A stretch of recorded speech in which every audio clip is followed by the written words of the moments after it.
Okay, let's test out this new A. Oh. No, no, no. This isn't supposed to be happening. No, no, no, no. Ah!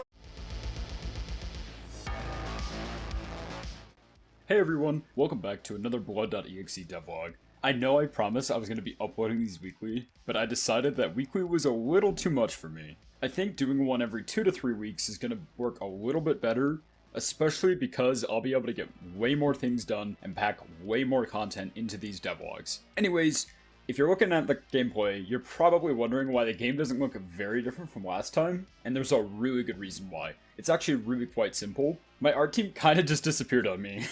Didgeridoo, our weapons artist, went off to university, and that's keeping him busy, and thankfully he was really respectful and told me about this, and didn't just leave me in the dark about it. But Kimbo, on the other hand, our character artist and animator, which I love him, don't get me wrong, has truly just left me in the dark. But I assume it's because he's been busy with work, and not because he hates me or anything.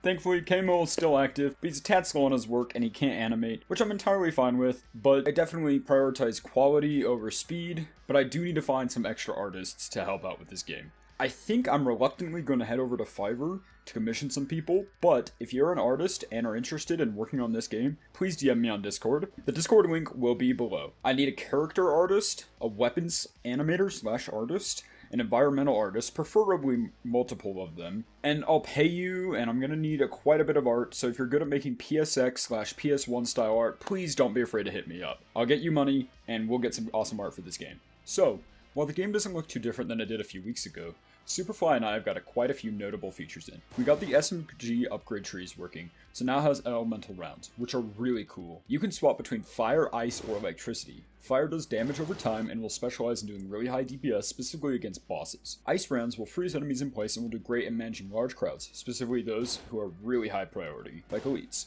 Electricity rounds will chain to other enemies and damage multiple enemies at once, making it a great high-density crowd control weapon. Overall, all three are really fun to play with, but honestly, I think the electric SMGs are by far the most fun, or maybe they're just my favorite. Superfly was also able to get the Womp slow ability to work using interfaces. We're both becoming much more comfortable with interfaces, and we're starting to realize how powerful they really are, and how they'll allow us to get many intercommunicating features to work. While Superfly was working on the SMGs and the Womp, I decided to go and make the napalm launcher. It had some pretty funny bugs that I dealt with, but eventually I got it working how I wanted it to. It's a tad janky on angled surfaces, but I think that's okay just due to how our PS1 styling / inspiration is. After nailing down the napalm launcher, I also decided to go fix the super broken rocket launcher. Originally, the rocket launcher used a line trace system with radial damage for it, which just didn't work very well. It had inconsistent damage, it was buggy, it was just weird. I ended up replacing it with this projectile system that now uses a collision sphere with radial damage instead, and it has fall off to it. This works much better, and the rocket's functionality is how I really envisioned it. I also added rocket jumping in, which is pretty darn fun. Not crazy useful, but there's some secret mechanics that hopefully players can discover that are gonna make it a blast of a weapon to use. Oh!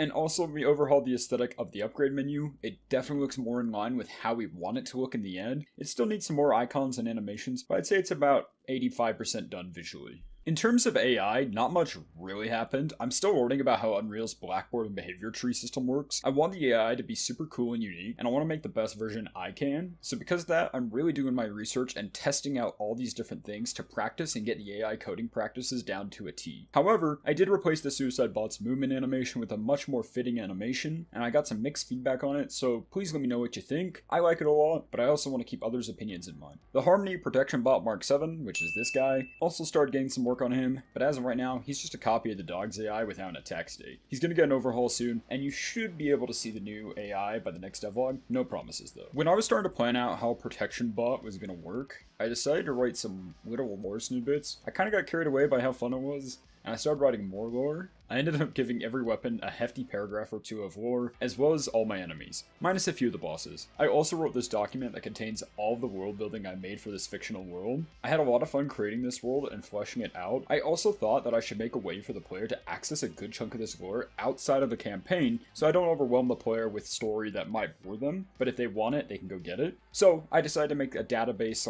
/ codex journal system. Essentially, throughout the campaign, there will be these little USB pickups, and when you collect them, you'll unlock lore tabs in this database menu on the main menu. I modeled a USB drive and put it in the game, and I then proceeded to make a save system for this. I'm gonna be honest, I had no clue how to do this properly at first, but I experimented until it finally worked. I'm really glad I did experiment too, because now I understand Unreal's save system much better than before. Like, oh my gosh, my save code for this game is literally 70 times better than it was in Parkour Ninja 1. I wrote 140 lines of save code for Parkour Ninja 1 for just a singular save thing, and in this game it's just like 2. That's it. Nothing crazy. And I'm so grateful for that. I also coded the database menu in, and I'm pretty happy with how it looks.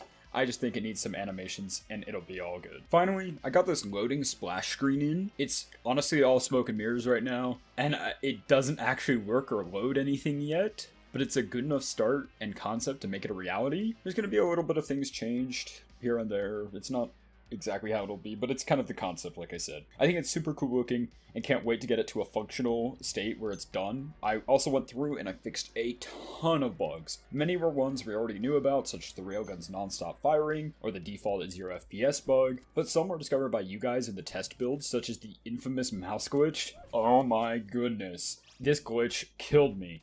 It was where the mouse wouldn't go away when starting the game. I got like 10 different people, which I know doesn't sound like a lot, but I promise you it was. I was getting pinged on Discord like mad about this, and all these people were telling me about it, but I already knew about it. It was like, ah! But all these different people who told me about this on day 1 of the build. Anyways, I really appreciate everyone who tested the game, and I know it wasn't very polished, and that's kind of what's to be expected of alpha builds. I won't be updating the alpha build for a while, because I want to make sure it gets a lot better before letting people play it again. I got a lot of feedback for features that I already had planned, and while I was grateful to get that feedback, it can be pretty annoying to hear something like, add camera shake when you're walking, or something like, add an FOV slider in the options, when we already plan on doing that. But honestly, that's not your guys' fault. Y'all don't know what we do or what we plan on adding, so I can't be too mad. It's just, you know, I'm gonna complain. Let me complain. Anyways, I really appreciate you checking out the video, and if you want to join the community Discord, the link will be down below.